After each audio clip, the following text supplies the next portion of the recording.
हर हर महादेव। दोस्तों, आप सभी का एक बार फिर से इस चैनल पर बहुत बहुत स्वागत है। दोस्तों, आज की ये वीडियो आपके जीवन की दिशा बदल सकती है, क्योंकि 26 जनवरी 2026 को एक ऐसा संयोग बन रहा है जो पूरे साल में बहुत ही कम देखने को मिलता है। ये दिन सोमवार है और इसी दिन माघ माह की अष्टमी तिथि भी है। सोमवार और अष्टमी तिथि का यह मिलन बहुत ही शक्तिशाली मां आपसे निवेदन करूंगी कि इस वीडियो को अंत तक जरूर देखना, क्योंकि आज मैं आपको वह उपाय बताने जा रही हूँ जो कई लोग पूरे साल ढूंढते रहते हैं लेकिन सही दिन पर नहीं कर पाते, और यही वजह है कि उन्हें उसका पूरा फल नहीं मिलता। लेकिन अब आपके पास एक आखिरी मौका है। सोमवार अष्टमी तिथि के दिन अगर आपने यह उपाय कर लिया तो इसका फल बहुत तेजी से मिलता।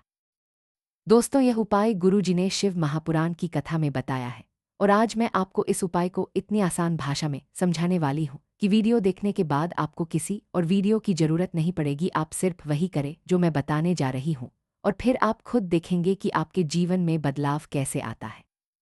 दोस्तों, सबसे पहले बात करते हैं कि ये दिन इतना खास क्यों है। सोमवार भगवान शिव का दिन है और माघ माह का महत्व आप सभी जानते ही हैं। माघ माह में किया गया स्नान, दान, जप, तप और छोटा सा भी उपाय बहुत बड़ा फल देता है, और जब सोमवार के साथ अष्टमी तिथि जुड़ जाती है तो इसका प्रभाव कई गुना बढ़ जाता है। इस दिन की गई पूजा और उपाय बहुत जल्दी फल देते हैं। इसलिए अब दोस्तों, सबसे जरूरी बात यह आती है कि यह उपाय कौन कर सकता है। देखिए, घर की बड़ी माताएं बहनें यह उपाय कर सकती हैं। अगर घर में कोई बड़ी माता बहन मौजूद नहीं है या किसी कारण से वे नहीं कर पा रही हैं तो घर का कोई भी बड़ा सदस्य यह उपाय कर सकता है, चाहे वह पुरुष ही क्यों न हो। और अगर कोई व्यक्ति अपनी व्यक्तिगत मनोकामना के लिए करना चाहता है तो वह। अब दोस्तों, अगला सवाल आता है कि यह उपाय किस समय करना है। देखिए, आप यह उपाय सुबह भी कर सकते हैं और शाम को प्रदोष काल में भी कर सकते हैं। लेकिन अगर आप मुझसे पूछेंगे कि सबसे उत्तम समय कौन सा है तो मैं यही कहूंगी कि सुबह का समय सबसे श्रेष्ठ है। जितनी जल्दी हो सके उतना अच्छा। अगर किसी कारण से देर हो जाए तो 10 या 11 बजे तक कर सकते हैं। लेकिन को अब दोस्तों, चलिए शुरू करते हैं आज का सबसे बड़ा और सबसे वायरल उपाय, तुलसी की सूखी लकड़ी वाला उपाय। दोस्तों, बहुत सारे लोग पूरे साल इस उपाय को नहीं कर पाते। कभी समय नहीं मिलता, कभी सही दिन नहीं मिलता, कभी मन नहीं बनता। लेकिन सोमवार अष्टमी तिथि का दिन आपके लिए एकदम परफेक्ट है। ये दिन पूरे साल में एक बार आता है, और अगर आपने इस दिन तुलसी की सूखी। अब ध्यान से सुनिए, आपको क्या करना है। सबसे पहले आपको तुलसी की सूखी लकड़ी लेनी है। अगर आपके घर में तुलसी का पौधा पहले से सूख गया है तो उससे जो लकड़ी बची है वही सबसे अच्छा रहेगा। अगर नहीं है तो आप तुलसी की सूखी लकड़ी कहीं से भी ले सकते हैं।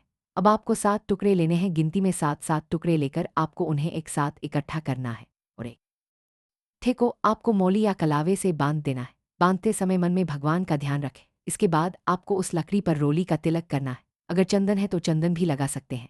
अब इस लकड़ी को आपको अपने घर के मंदिर में भगवान विष्णु के सामने कुछ समय के लिए रख देना है, और साथ में एक देसी घी का दीपक जलाना है। दीपक में एक चुटकी हल्दी जरूर डाल।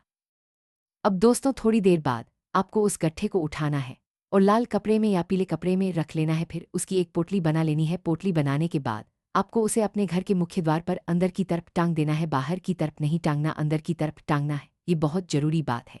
और इसके बाद आपको 11 बार मंत्र बोलना है, ओम नमो भगवते वासुदेवा। दोस्तों, इसी दिन आप अपने घर के मुख्य द्वार पर एक दीपक भी जरूर जलाएं। अगर 4 बाती वाला दीपक हो तो बहुत अच्छा रहेगा। उसमें भी हल्दी की एक चुटकी डाल दें और दीपक को मुख्य द्वार की दाहिनी तरफ रखें। इसके बाद बस इतना करें कि भगवान विष्णु और माँ लक्ष्मी से प्रार्थना करें कि हमारे घर में धन स्थिर रहे, बरकत आए, कर्ज दूर हो और जो भी बाधा है वह खत्म हो। दोस्तों, यह उपाय इतना शक्तिशाली है कि कई लोगों ने इसे करके अपने जीवन में बहुत बड़ा बदलाव देखा है। जिनके काम अटकते थे उनके काम बनने लगे, जिनके घर में पैसा टिकता नहीं था उनके घर में पैसा रुकने लगा, और जिनके जीवन में परेशानी चल रही थी उनके घर में शांति आने लगी। बस एक चीज का ध्यान रखना है कि आप इसे श्रद्धा से करें, मजाक में नहीं करना। और अब दोस्तों, चलिए दूसरे उपाय की बात करते हैं। यह उपाय उन लोगों के लिए है जिनके जीवन में धन की समस्या बनी रहती है। पैसा आता है लेकिन खर्च हो जाता है, कर्ज बढ़ता जा रहा है, मेहनत बहुत करते हैं लेकिन फल नहीं मिलता। ऐसे लोग सोमवार अष्टमी तिथि के दिन यह उपाय जरूर करें।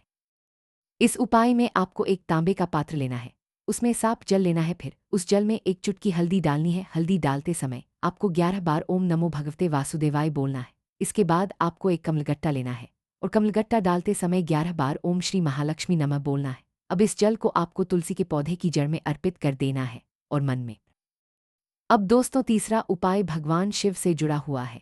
यह उपाय उन लोगों के लिए बहुत लाभकारी है जिनके काम बनते बनते बिगड़ जाते हैं, जिनके जीवन में बार बार रुकावट आती है, जिनके ऊपर किसी प्रकार की नकारात्मकता है या फिर घर में बिना कारण तनाव रहता है। ऐसे लोग सोमवार अष्टमी तिथि के दिन शिव मंदिर जाकर यह उपाय जरूर करें।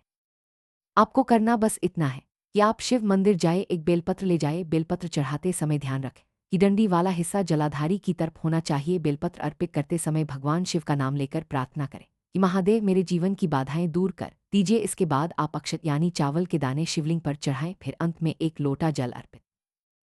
अब दोस्तों, मैं आपको एक बहुत जरूरी बात बताने जा रही हूँ, जो इस वीडियो का सबसे महत्वपूर्ण हिस्सा है। बहुत सारे लोग उपाय तो कर लेते हैं लेकिन फल नहीं मिलता। इसका कारण यह है कि वे नियम नहीं मानते, या तो वे मन में नकारात्मक सोच रखते हैं, या फिर उपाय करते समय गुस्सा करते हैं, या फिर मजाक में कर देते हैं। दोस्तों, उपाय की शक्ति तभी काम करती है जब आपका मन।